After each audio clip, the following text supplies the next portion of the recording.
கிட்டத்தட்ட 10 மொழி படங்கள்ல குறிப்பா எல்லா மொழி சூப்பர் ஸ்டார் குழுவும் நடிச்சு லீடிங் ஹீரோயினா வலம் வந்தவங்க தான் நடிகை நக்மா. இவங்க இப்ப வரைக்கும் கல்யாணம் பண்ணிக்கல. அதே மாதிரி இவங்க நடிகை ஜோதிகாவோட அக்கான்னு எல்லாருக்கும் தெரியும். தெரியாத விஷயம் என்னன்னா இவங்க அம்மா ஒண்ணுதான், ஆனா அப்பா வேற வேற. நக்மாவோட வளர்ப்பு அப்பா ஒரு ப்ரொடியூசர். அதனால முதல் படமே சல்மான் கான் கூட. அதுதான் 1990ல வந்த பாகி படம். இது பிளாக் பஸ்டர் ஹிட் அடிக்குது. அப்புறம் தெலுங்குல நாகார்ஜுனா கூட கில்லர், சிரஞ்சீவி கூட காரண மோகடு படம்னு தொடர்ந்து ஹிட் தராங்க.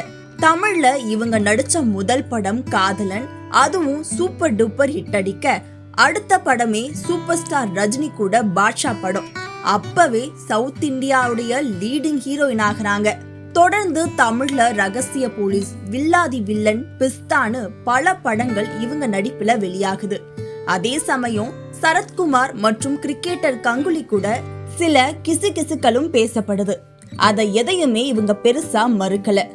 அப்புறம் இவங்க தீனா படத்துல ஒரு பாட்டுக்கு ஆடி இருப்பாங்க. கடைசியா தமிழ்ல 2001ல வந்த சிட்டிசன் படத்துல சிபிஐ கேரக்டர்ல நடிச்சாங்க. இவங்க தமிழ், தெலுங்கு, மலையாளம், கன்னடம், இந்தி, போஜ்புரி, பெங்காலி, பஞ்சாபின்னு பல மொழிகள்ல நடிச்சிருக்காங்க. இப்ப நடிப்பை விட்டு அரசியல்ல இறங்கிட்டாங்க. இன்னைக்கு அவங்களுக்கு 50வது பிறந்த நாள். அவங்களுக்கு நம்மளுடைய பெஸ்ட் விஷஸை தெரிவிச்சுக்கலாம்.